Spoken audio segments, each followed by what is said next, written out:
Hey, it's Ramsey Dewey over here in Shanghai, China. Welcome to another edition of Q&A with the Coach. Today we have a question from Troll Station 123 who says, Hey Ramsey, 2 questions. Number 1, should fat guys train abs?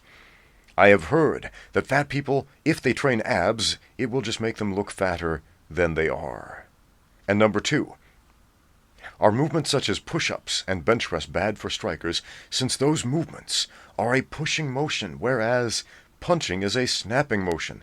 It just might ruin one's technique. All right, Troll Station 123, let's dispel a couple of myths here. Should fat people train their abs? Everyone should train their abs. Everyone should train all of the muscles in their body. Everybody should aspire to be stronger in every way, especially in their core. Why? Because the core is what holds you up. It is what allows you to do every major athletic and even non-athletic movements, like talking, for example. Did you know that without your abs you can't talk? Did you know without your abs you can't breathe? You can't walk. You can't do basic motor functions without your abs. And if you have weak abdominal muscles, those motor functions become much, much more inhibited. So I've got this scar on my abdomen. It's about 6 inches long from my navel on down.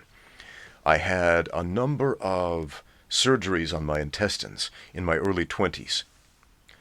And they basically cut me open like a fish, took out my guts, cut them up, stitched them back together, stuck them back in. This happened several times, and over the course of several years, I ended up kind of bedridden and healing from this huge incision on my abdominal region. And that caused a bunch of problems. It caused my abdominal strength to atrophy, my muscles to atrophy to an enormous degree. And I had difficulty doing all of those things I was just talking about. Breathing, talking. I had no voice for the longest time. Walking, everything was difficult. You need your abs to do everything. If you are fat, one of the hardest things to do is just to get up and start moving in general. And if your abs are weak, you are going to be much less motivated to get up and move at all. There are a few things that determine our overall fitness and health: how we move, how we breathe, how we eat, how we sleep, and how we think. And our abs certainly play a big role in most of those, actually. So train your abdominal muscles. Forget about what you look like. Train your abdominal muscles, man.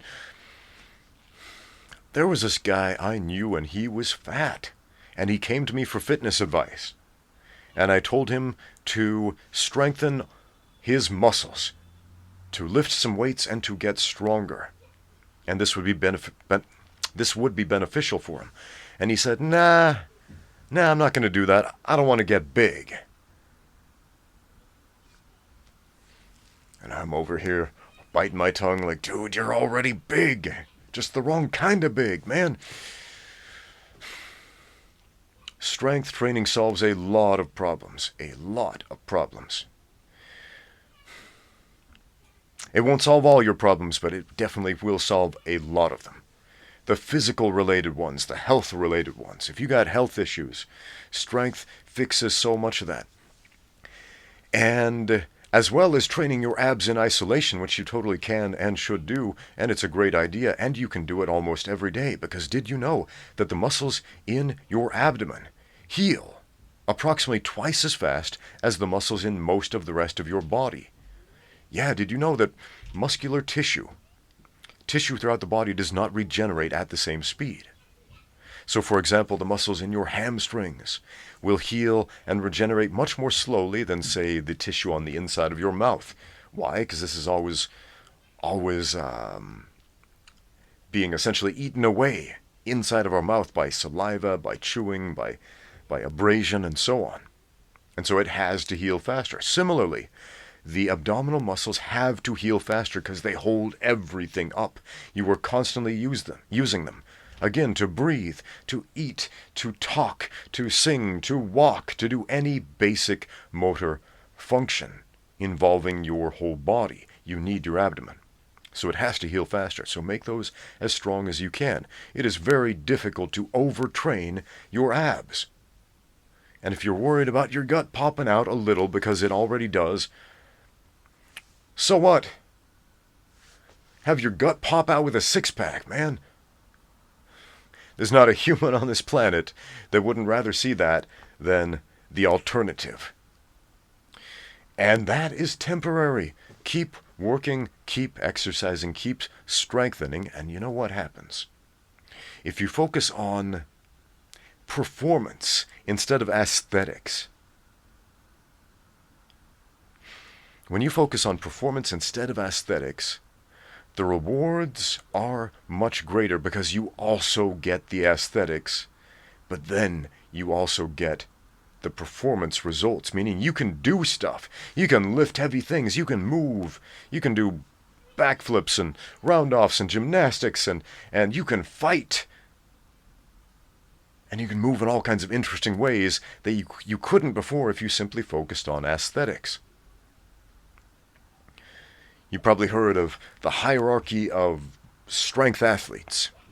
There are, for example, fitness models on the lower rung, and above that, bodybuilders, generally stronger than fitness models because they have bigger muscles usually, and above that we have powerlifters and strongmen who are usually much, much stronger as far as actual performance than the bodybuilders. Why? Because the bodybuilders focus on the aesthetic, what they look like, and the powerlifters and the strongmen focus on how much weight they can move and how they can move these heavy objects around, how they can actually use the body, not what they look like. But as a result, if you look at the powerlifters and the strongmen, they're generally really big dudes. They generally eat a lot. They generally pack on some size because that's their sport. They want to move as much weight as physically possible, so they have to. But what happens to the physique? They put on enormous amounts of muscle, and they become incredibly functional movers. I got a question about functional fitness. Ramsey, what do you think about functional fitness? And if we are being honest about what the word functional means, functional fitness is a great idea. But if we are following the trend of what most people in the fitness industry mean when they say functional fitness, they're talking about some nonsense, some circus tricks like balancing on a Bosu ball while juggling wiener dogs. I don't know what they do. It's just crazy nonsense that doesn't really translate into performance. You know what is functional fitness? Can you deadlift a heavy weight up off the floor? Why is that functional? Because that translates into other aspects of your life and other sports. For example, if you are a cage fighter and you want to do a high dive takedown, right, where you shoot in, get under the hips like a double leg, but then lift the guy up, turn over, and then slam him down.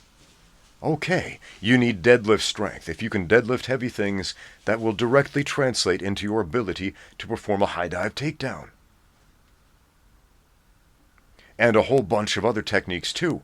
It's going to make you functionally strong. If you can squat heavy weights, that is going to translate into every technique where you bear weight on your legs. That is going to make you much harder to control when you are stronger. All right, you had a second question there. Speaking of strength training, about push-ups and bench press. I'm almost 10 minutes into this and I didn't get to the second question. Almost forgot what it was, but here we are. Push-ups and bench pressing, is it counterproductive for punching? All right, pushing exercises are not particularly helpful for punching, but they are not counterproductive for punching. So you can be an awesome bench presser and do a billion push-ups and still be a great puncher. If you want to focus on a strength training exercise that will directly impact your punching, focus on pulling exercises. That may be surprising, but it's actually the pulling exercise that controls the muscles in the shoulder around the scapula that allow us to pull the body back in order to direct the punching arm forward. But there's a lot more to the mechanics of punching than just the upper body. But if we are focusing on an upper body exercise, a pulling exercise, a row, a pull-up, something like that, is not a bad bet. But pushing exercises, anything that makes you a better athlete makes you a better fighter. It does. So don't be afraid to pick up some weights. I know there are lots of old wives' tales out there. A lot of old ancient bro science, 100 years old, passed down from one boxer to the other saying, never touch a weight or it will turn you into an immobile statue. Which is nonsense. Weights make you better athletes. Being a better athlete makes you a better fighter. There's this idea going back to bodybuilders, people that focus on aesthetic, and aesthetic only rather than performance. And people look at these dudes with the big muscles who have only focused on aesthetics. They have not trained to move quickly. They have not trained to punch. They have not trained to move heavy weights over long distances, do takedowns, wrestle, anything except bodybuilding. And sometimes they see some of these guys participate in a combat sport and they don't seem to do particularly well. They seem slow and awkward because they are.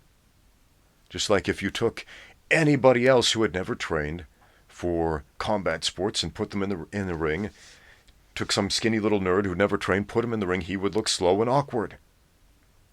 Even if he'd never picked up a weight before. Why? Because of muscular adaptation. Your body will adapt to the demands you put on it. So if the demands you put on your body include be fast, be able to move around and punch and fight, your body's going to be like, okay, I will adapt. I will get better at moving around quickly and punching and fighting. And if you also tell that body, hey, guess what, we're going to do some bench presses once in a while, the body's going to be like, okay, let's give some resources to the development of lifting weights too. And that's okay. So, hope that answers your question. Thanks for watching. Now get out there and train.